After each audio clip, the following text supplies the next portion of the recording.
Hey loves, welcome back to my channel. Today I'm going to show you all how I watercolor dyed this hair using this brand by Adore in the color Royal Navy to achieve this look. If you all would like to know how I did that, then stay tuned.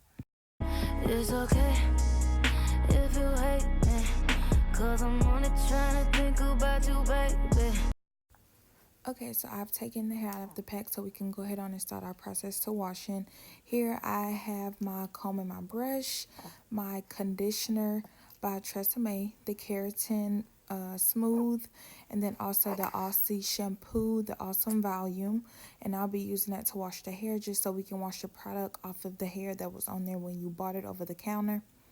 A lot of people don't wash their hair before they dye it, but I did, so that way when I do go ahead on and dye it, the dye can stick to the hair pretty well.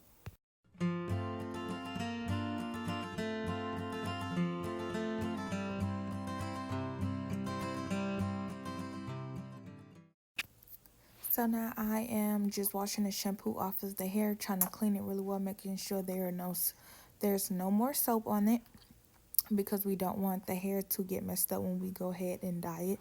So I'm just gonna rinse it out and detangle it so that way the dye can get in the hair pretty good.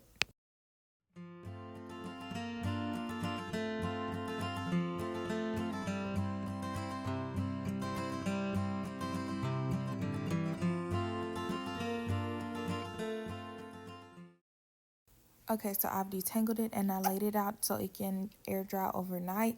And in this clip, you can actually see how full it is, and the difference is not as shiny as it was when we first bought it, which is good. So now I'm about to start the watercoloring process. Okay,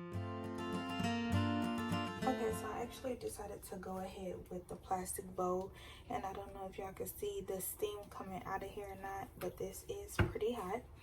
And what I'm going to do is go ahead on and pour my dye in here. I'm going to pour some in here and I'm going to dip it. And then I'll pour some on top.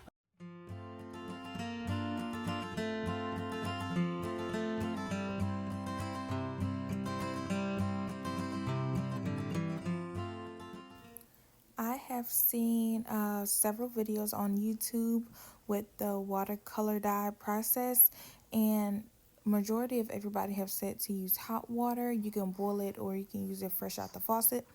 I use my water out the faucet because it is hot enough to the point where I do not have to boil it. So I did do that, and if y'all hear something in the background, I'm holding my baby. But yeah, my water is hot enough for me to go ahead on and put the dye in there and dip my hair, and it actually took pretty well the first time that I did it. And then after this, I just let it sit, and I did all of my bundles each in a different bowl, so that way the water can sit in that bundle and the hair can soak it up pretty well.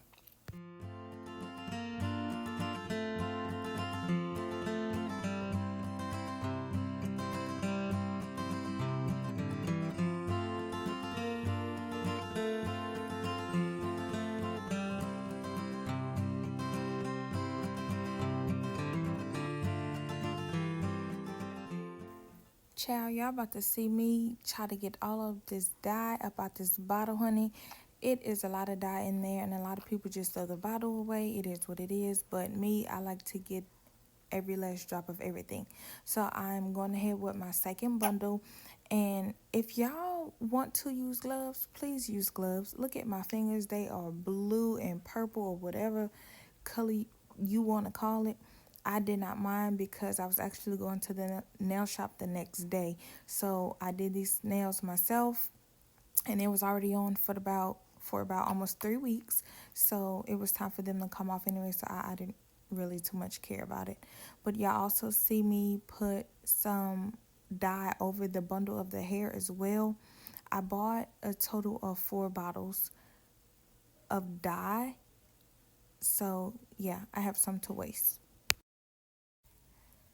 Doing this, I did learn that the less water you use, you're more likely to come out with the color that you are shooting for the first time around. I feel like the more water you use, the more dye you'll have to use as well.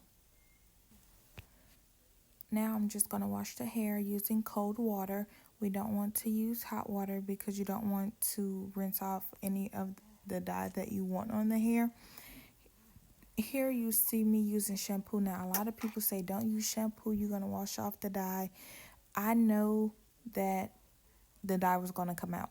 I did it because the color that I was going for, the hair actually came out darker than what I was hoping for, which is okay because my roots was already black. Since I do have a closure, I'm going to bleach my knots for my BW2 and my 4D developer until I get the consistency that I like in order for me not to over bleach my lace. Please don't come for me in the comments because I do not have a brush. I am working with what I have so that way I can get the job done, and it worked for me perfectly. Now, when you wash your lace and the bleach off, you do want to use cold water. You don't want to use hot water. You don't want to keep activating the bleach because you will over bleach your knots. Make sure you wash it out really good and wash it out pretty quickly so that way it won't sit. And to actually rinse it out, you're going to use conditioner. I'm using the same conditioner I had when I washed and conditioned my bundles. I'm just going to work it in so that way the bleach won't keep working and mess up our hair and lace.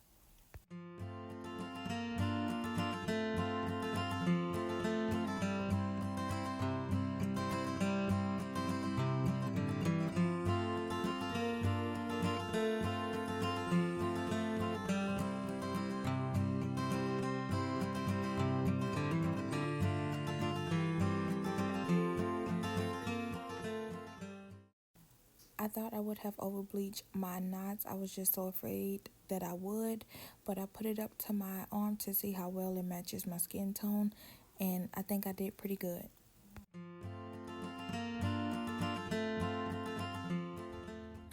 Okay, so this is the final look of the install. I just play with